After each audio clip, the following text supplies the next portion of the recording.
The stars burned silent and cold as the USS Dauntless cut through the darkness of space.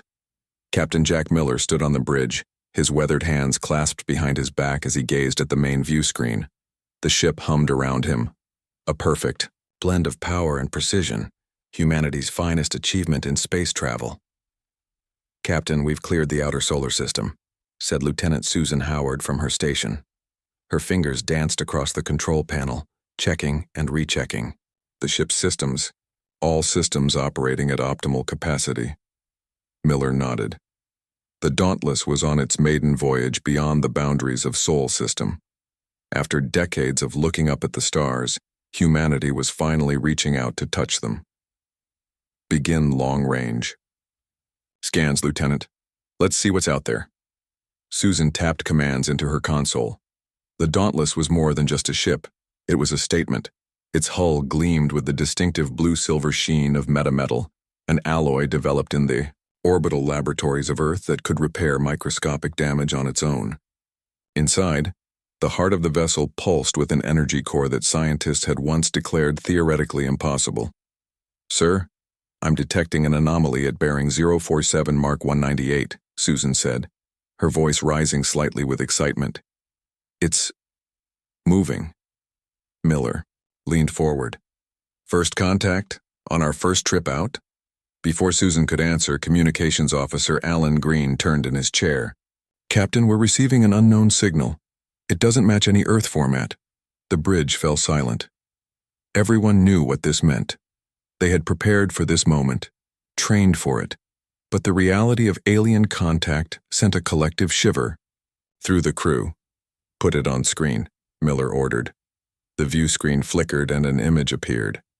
The alien vessel looked nothing like human designs. It was curved and organic, almost like a sea creature, with no visible weapons or propulsion systems. Its surface rippled with colors that shifted like oil on water. "Transmit first contact package," Miller said. Earth scientists had prepared a carefully crafted message of peace, mathematical sequences, basic scientific principles, and simple greetings in multiple formats.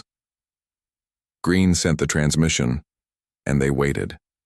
The alien ship made no response, but slowly moved closer. "Sir," Susan said with sudden urgency, "they're scanning us. The scan is penetrating our shields." Miller frowned. "Is it harmful?" "No, sir, but it's accessing all systems. Engineering, life support, weapons." Her eyes widened. "They're downloading our weapon specs." Miller straightened his uniform. This wasn't how first contact was supposed to go. Protocol dictated mutual communication before any scans. "Send a warning. Tell them to cease scanning immediately." Green transmitted the message, but the alien ship continued its scan. "Sir, they're focusing on our defense systems now," Susan reported. "The scan is becoming more intense." Miller made a quick decision. "Fire a warning shot. Low yield, wide berth."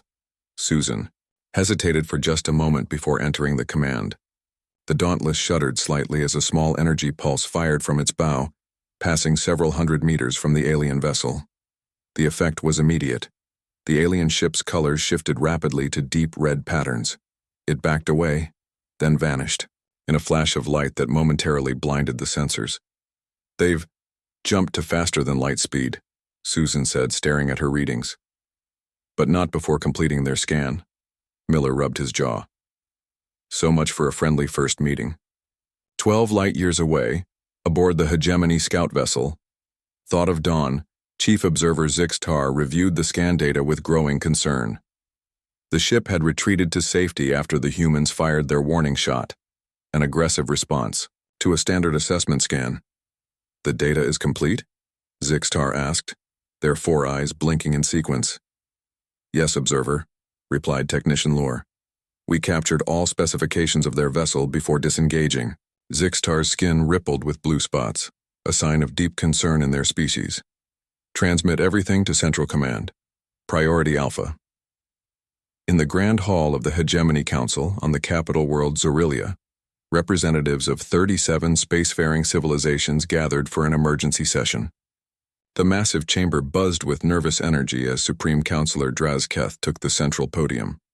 "We have encountered a new species," Drazketh announced, their voice amplified throughout the hall. "A species that calls itself human. Our standard assessment scan of their vessel has revealed troubling information." The chamber's display showed the Dauntless in all its gleaming glory. "This vessel, which appears to be one of their first interstellar ships, contains weapons technology that violates our developmental guidelines. More concerning, they responded to our standard scan with immediate aggression." Murmurs spread through the assembly. For 3,000 years, the hegemony had guided the development of new spacefaring races, ensuring they followed the established path of technological advancement. This path carefully separated civilian and military technology, keeping weapons development in check to maintain galactic peace. "I propose we dispatch an analysis team immediately," said Councillor Vreendor, rising from their seat. Vreendor was the hegemony's foremost expert on technological assessment, having studied hundreds of emerging civilizations. "We need more information before deciding how to respond." Drazketh's skin flushed with reluctant agreement. "Very well. Assemble your team, Vreendor. You have authority to conduct remote analysis of these humans and their capabilities. But do not engage directly. If they fired upon a scout ship, we cannot predict how they would react to a full assessment vessel."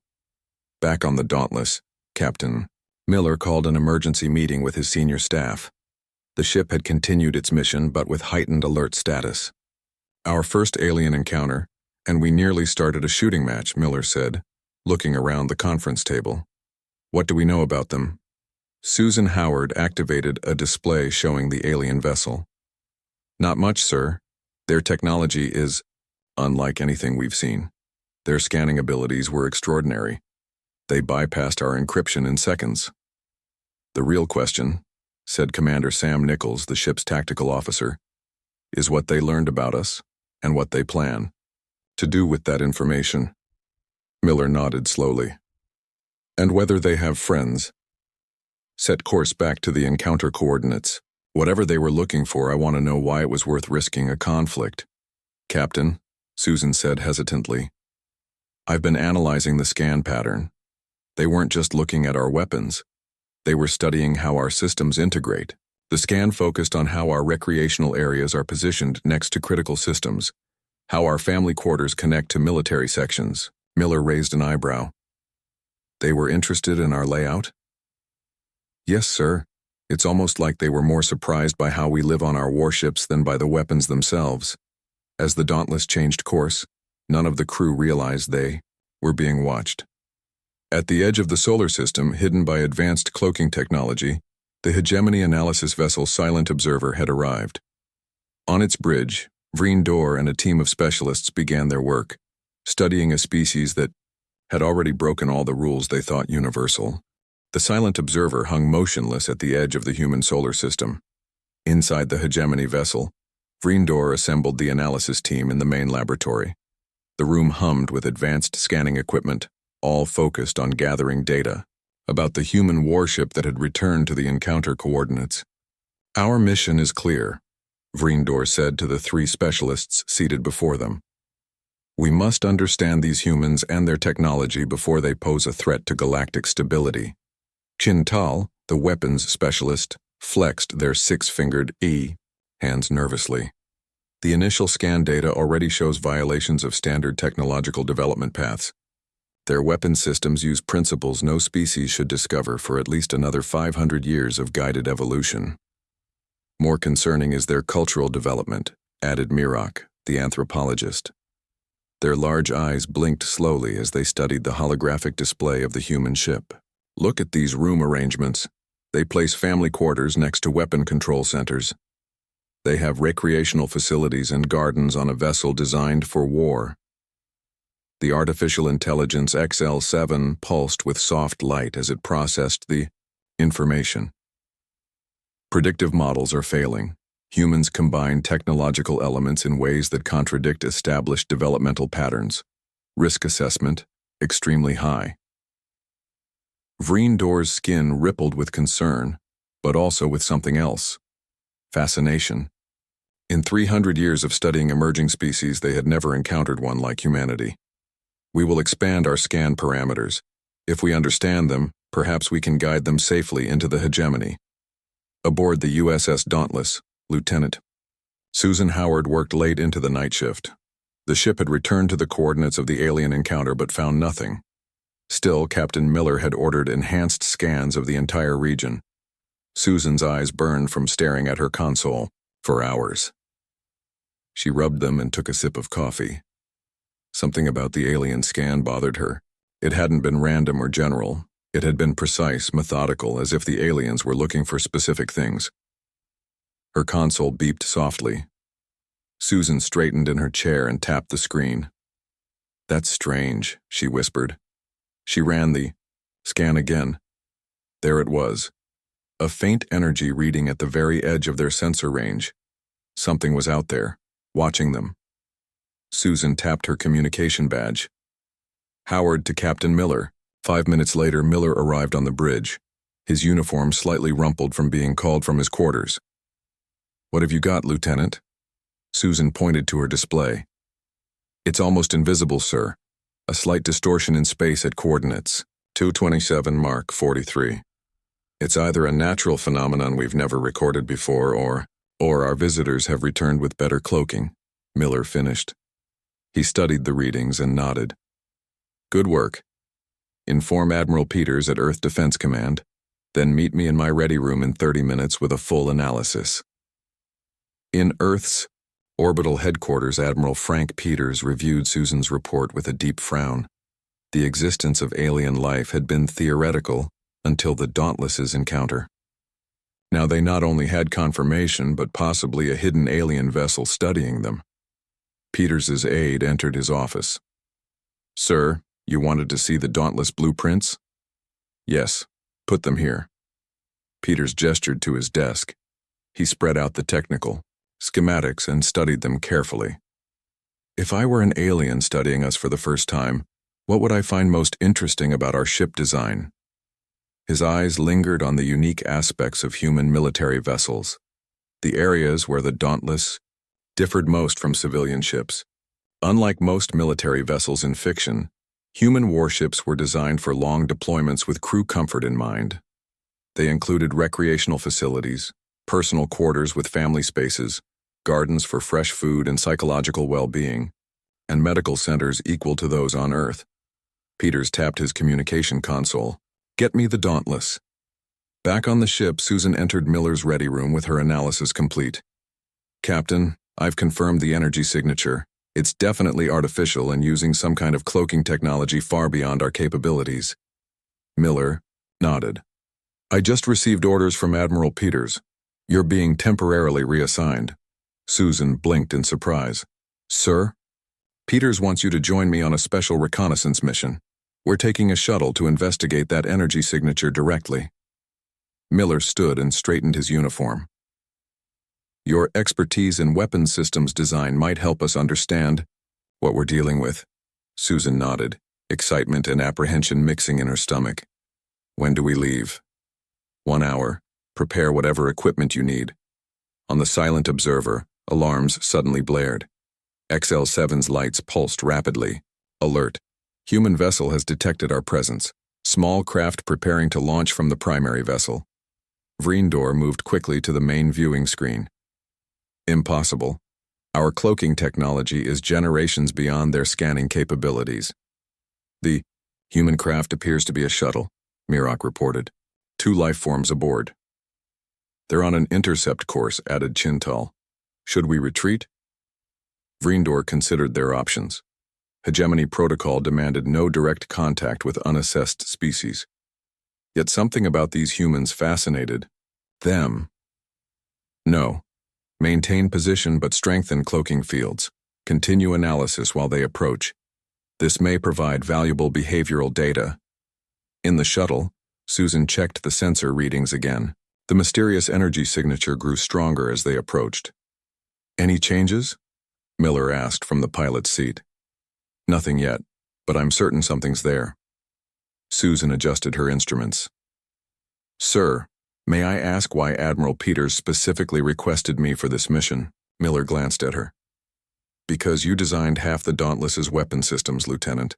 If we're dealing with a potential threat, there's no one better qualified to assess their capabilities. Susan nodded, but felt uneasy. She had joined Starfleet to explore, not to fight. Her weapons designs incorporated numerous safeguards and non-lethal options. She hoped they wouldn't be needed. The shuttle moved silently through space, closing distance with the invisible observer. Susan's console suddenly lit up with new readings. Captain, the energy signature just spiked. I think they know we're coming. On the silent observer, the analysis team watched the approaching human shuttle with growing concern. Their sensor technology is more advanced than we estimated, XL7 reported. They have detected our presence despite cloaking enhancements. Vriendor made a quick decision. Begin passive biological scans of the humans. If they found us, we should gather as much data as possible before retreating. Initiating scan, Chintal confirmed. The beam was invisible and supposedly undetectable, designed to analyze biological patterns without alerting the subject. But as it touched the human shuttle, Susan's instruments immediately detected the intrusion. Captain, she called out. They're scanning us now, some kind of biological scan. Miller's jaw tightened. Are our shields holding? Yes, but their technology is cutting through our defenses like they barely exist. Susan worked frantically at her console. Sir, I think I can trace the scan back to its source.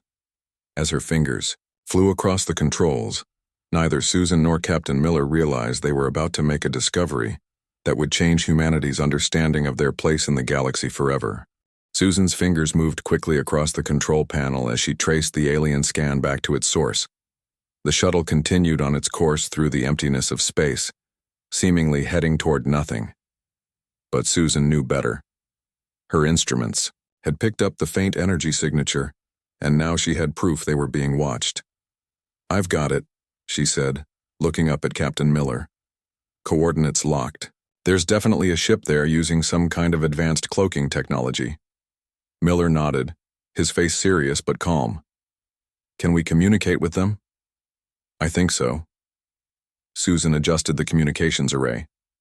I'm sending a general greeting, on all frequencies. In the silent observer, the analysis team watched with growing alarm as the human shuttle adjusted its course directly toward them. They've pinpointed our location, Chintal said, anxiety causing their skin to flush deep orange. This should be impossible with their level of technology. Vriendor moved to the main control panel. Prepare to disengage and retreat. We cannot risk direct contact. Wait, Mirok interrupted, pointing to their communication display.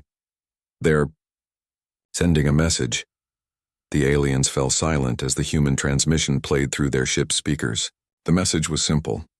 A greeting in several Earth languages, followed by mathematical sequences universal to all spacefaring races. They're attempting peaceful communication, Mirok said, surprise evident in their voice. After we scanned them without permission. Twice. Vriendor hesitated, caught between hegemony protocol and scientific curiosity. XL7, analyze the risk of responding versus retreating. The artificial intelligence pulsed softly. Analysis complete. Probability of hostile human response 23%. Probability of gathering valuable new data from communication 87%. Recommendation: respond with limited information exchange. Vriendor made their decision.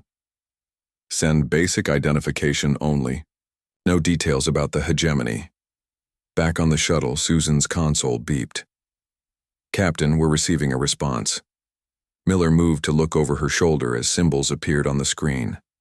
The message contained no words, only mathematical patterns, that translated roughly to, we observe, no harm intended. They're being careful, Miller said. Let's reassure them. He dictated a response for Susan to transmit. We come in peace. We seek understanding. After sending the message, they waited. The shuttle now hovered just 100 meters from where Susan's instruments indicated the cloaked ship was positioned. The vastness of space surrounded them. But in this small section of it, two different species were reaching across the void to connect. Inside the silent observer, The analysis team had completed their full scan of the Dauntless and prepared their report for the Hegemony Council. What they had discovered was sending waves of concern through the team. "The report is ready for transmission," Chintal announced, looking troubled. Vriendor nodded. "Summarize your findings." Chintal brought up a holographic display of the Dauntless.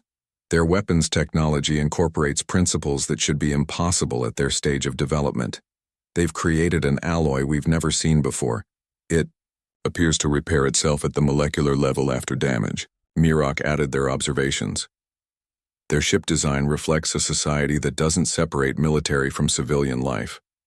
They have nurseries on a warship. Their medical facilities could treat children. Their recreational areas are more extensive than their weapon stations. The anthropologist's voice held a note of disbelief.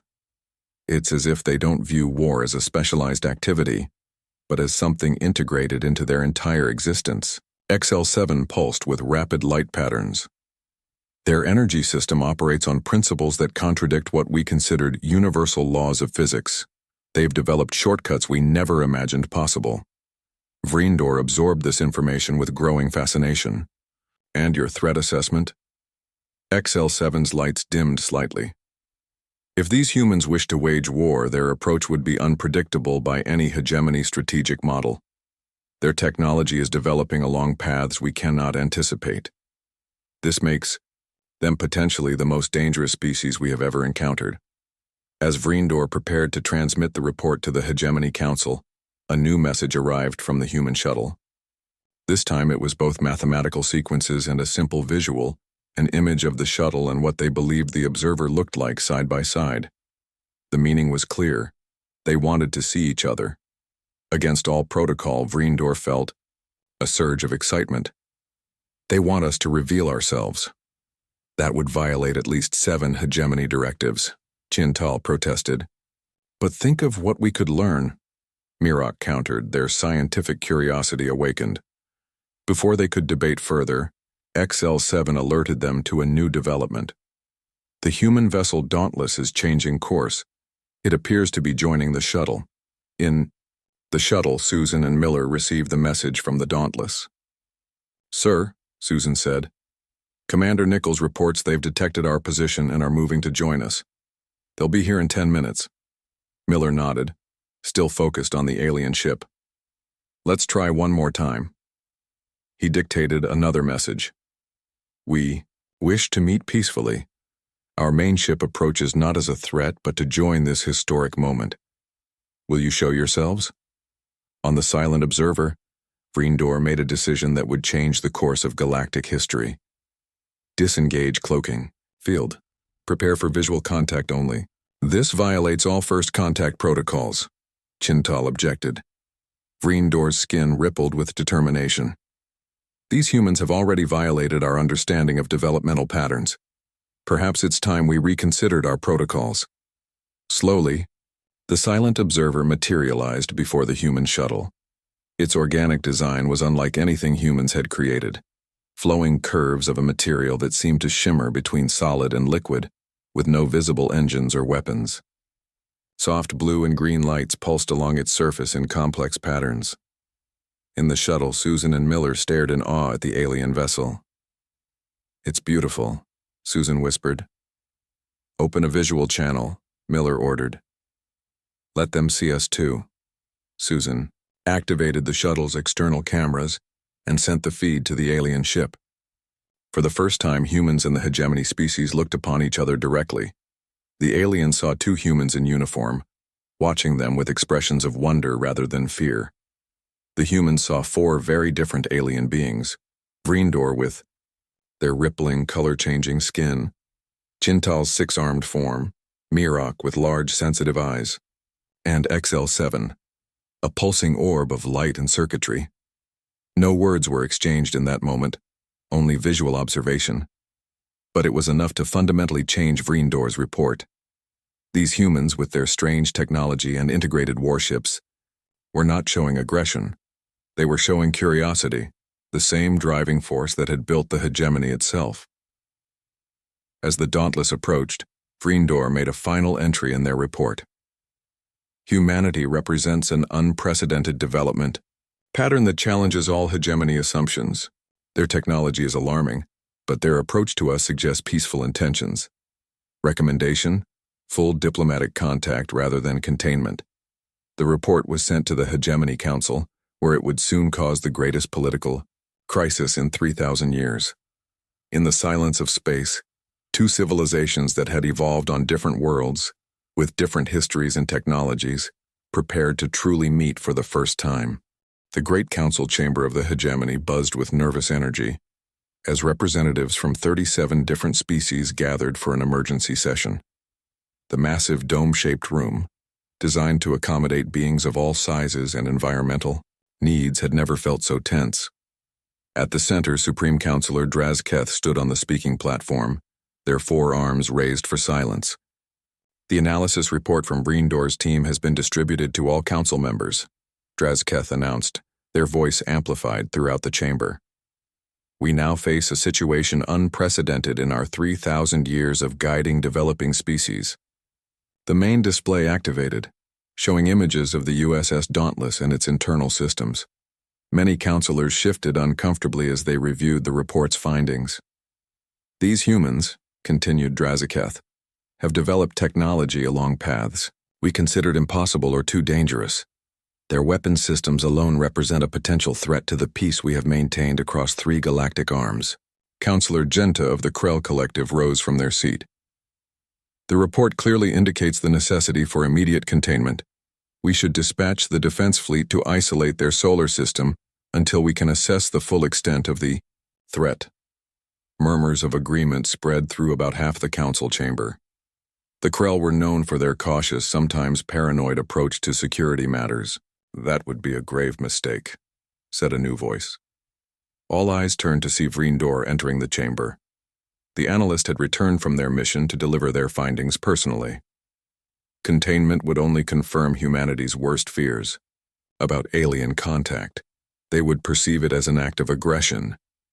Drazketh's skin darkened with annoyance. You were not invited to speak, analyst. Your job was to observe and report, not to make policy recommendations. Vreendor moved to the center of the chamber. With respect, Supreme Counselor, I have spent more time studying these humans than anyone else in the hegemony. There is more to them than just their technology. Back on Earth, Admiral Frank Peters stood in the main control room of Earth Defense Command, watching as the first images of the alien ship were transmitted back from the Dauntless. Around him, military and civilian leaders of the world's nations gathered, their faces showing a mixture of awe and concern. So it's confirmed, said General Laura Martinez, head of the North American Defense Coalition. We are not alone, and they've been watching us. Peters nodded. Captain Miller reports peaceful contact has been established. The aliens call themselves the Hegemony, a coalition of multiple species. They've been analyzing our technology.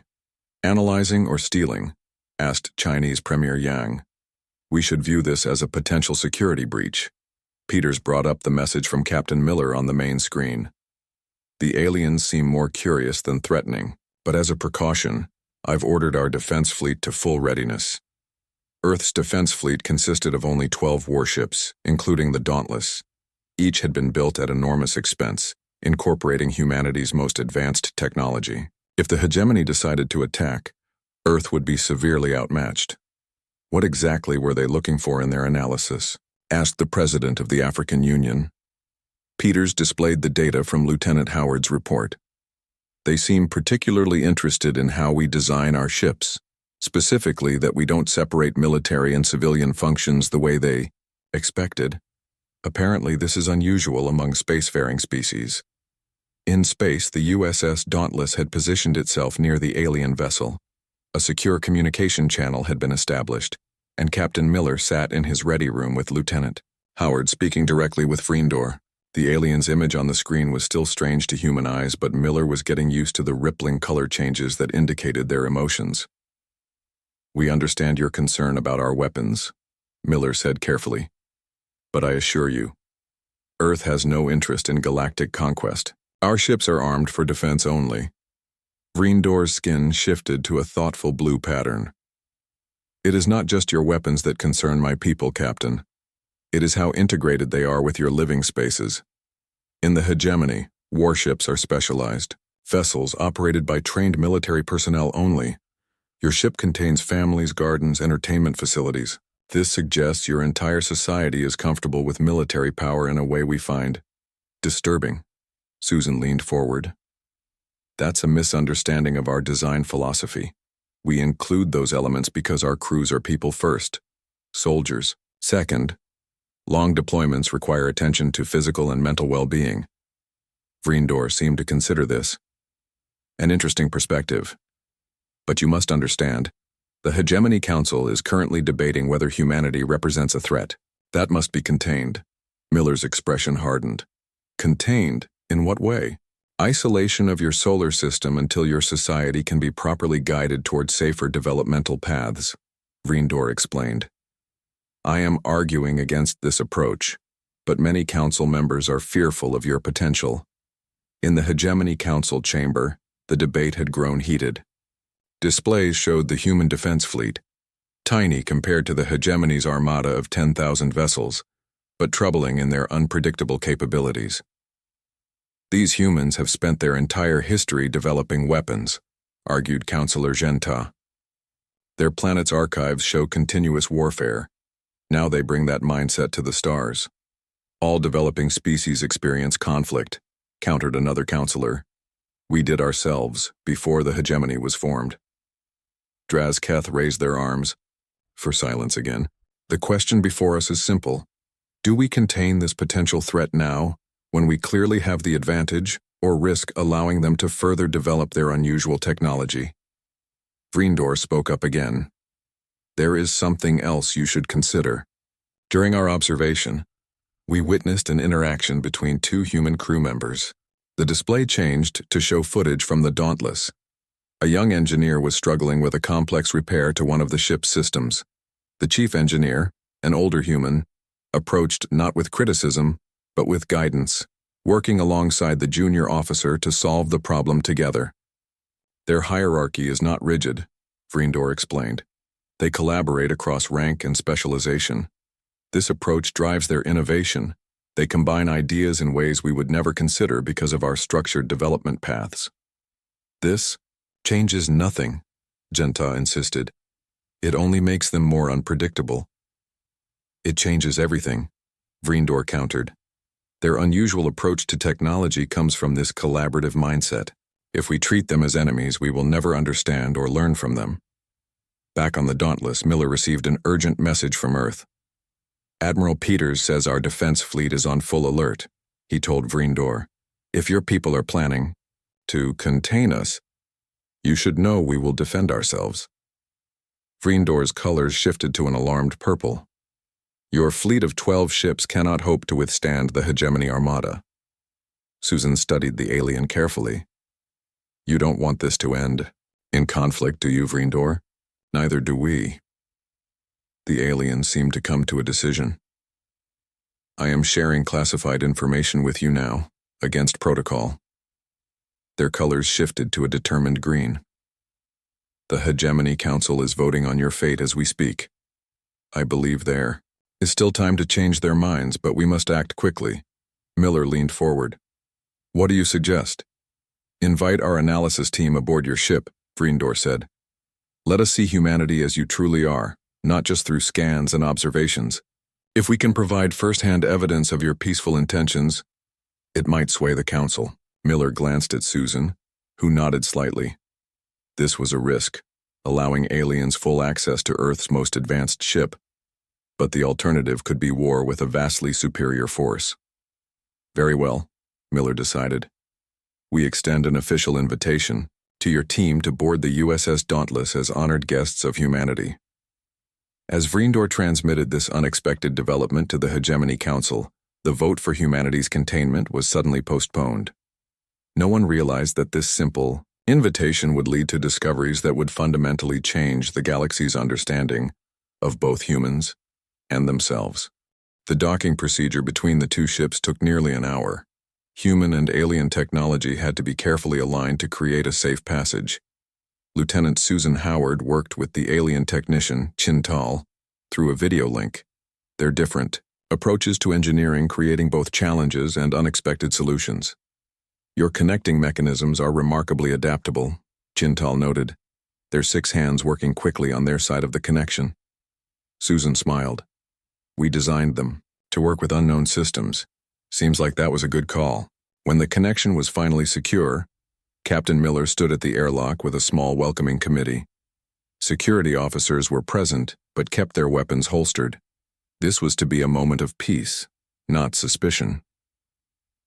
The airlock cycled, open, and for the first time humans and members of the hegemony stood face to face. Vreendor led the small delegation, followed by Mirok and XL7.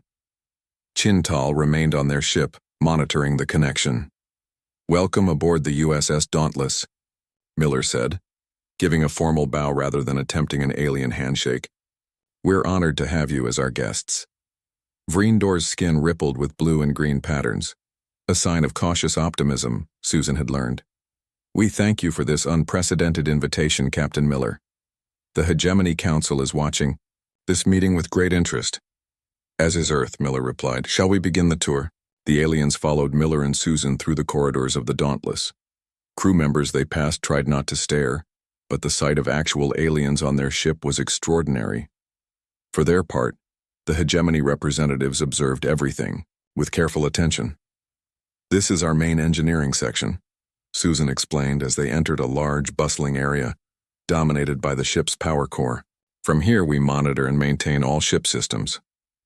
Mirok, the anthropologist, noted something immediately. Your engineering crew is very diverse in age and physical characteristics. Is this typical? Susan nodded. We believe diverse perspectives lead to better problem solving. Our chief engineer values creative thinking over rigid experience. As if on cue, Chief Engineer Paul Johnson was helping a younger technician, Lisa Martinez, with a complex system calibration. Their heads were bent together over a console, the more experienced engineer guiding rather than directing. Vreendor watched this interaction with intense interest. In hegemony vessels, crew members work only within their assigned specialties and report only to their direct supervisors. This collaboration across hierarchy is unusual.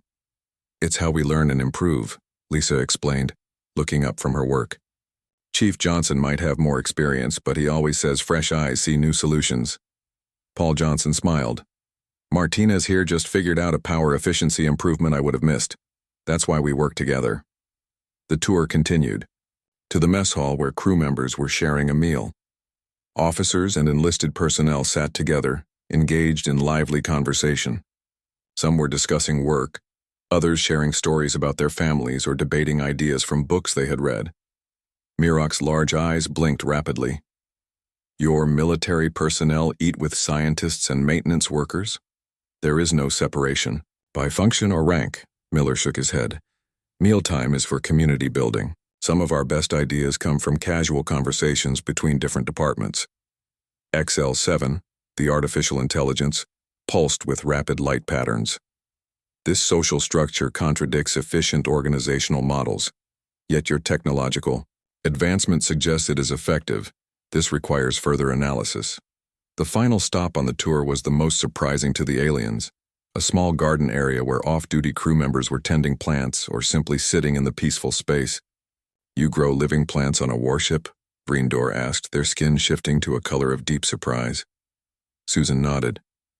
Fresh food supplements are nutrition, but equally important is the psychological benefit. Connecting with growing things keeps us balanced, especially on long missions. As they observed this calm space on what the hegemony had classified as a dangerous warship, Vreendor made a decision. They activated their communication device, establishing a direct link to the hegemony. Council. Honored Council, I am transmitting live from inside the human vessel, Vreendor announced. What we have found contradicts our initial assessment. In the council chamber, the representatives of 37 species watched in stunned silence as Vreendor's team showed them the reality of human ship design and crew interaction. The images of collaborative problem-solving, shared meals and gardens in a warship sparked intense debate. "This changes nothing," insisted Counselor Jen Ta. "Their weapons are still advanced beyond acceptable parameters. Yet they use these same innovative principles for life support, medical technology, and environmental systems," countered another counselor. "Their approach to technology is holistic, not focused solely on destruction." Back on the Dauntless, Susan led the alien visitors to her personal project, a weapon system designed primarily for defense. "This shield generator can absorb almost any energy weapon and convert the power back to our systems," she explained. "But the same technology helps us in medical treatment, repairing damaged tissue by converting harmful energy to healing energy." Vreendor studied the system with growing fascination. "You developed a weapons technology with healing applications intentionally?" Susan nodded. "I became an engineer to protect people, not just through defense, but by creating technologies that improve lives." This simple statement, that human military technology was developed with both protection and improvement in mind, shifted something fundamental in Vreendor's understanding. The aliens had been analyzing human warships, looking for threat levels, weapon yields, and strategic capabilities. What they hadn't considered was the purpose behind these technologies. After completing the tour, Miller invited the aliens to a formal meeting with Earth representatives via video link. Admiral Peters and leaders from Earth's major nations spoke directly with the hegemony visitors. "We understand your concerns about our technology," Admiral Peters said. "But humanity's greatest strength isn't our weapons. It's our adaptability and our drive to improve lives." Chinese Premier Yang added, "Our ships carry weapons because the universe is unknown and potentially dangerous. But our primary mission is exploration and peaceful contact." Throughout the exchange, the Hegemony Council watched and listened. The vote on containment, which had seemed certain to pass, was now in question. The humans were not what they had expected, neither primitive nor singularly warlike, but complex and contradictory in ways that challenged the hegemony's understanding of civilizational development. As the meeting concluded, Vreendor made their final report to the council. "The humans are indeed dangerous, but not in the way we feared. Their danger lies in how they will change us, how their collaborative approach to knowledge and technology challenges our rigid paths of development. I recommend not containment, but partnership." 1 week later, the USS Dauntless approached the massive central hub of the hegemony. The containment vote had failed, replaced by a historic decision to invite human representatives to begin diplomatic talks. Lieutenant Susan Howard stood on the bridge beside Captain Miller, watching as the enormous structure came into view. "It's beautiful," she said, taking in the vast space station where 37 species had learned to coexist. "And now there will be 38, Miller replied. As the Dauntless docked at the hegemony hub, neither the humans nor the aliens fully realized how this meeting would transform the galaxy. The species that had been feared for its warships would soon be known for something else entirely: the ability to see beyond established limitations and find new paths forward together.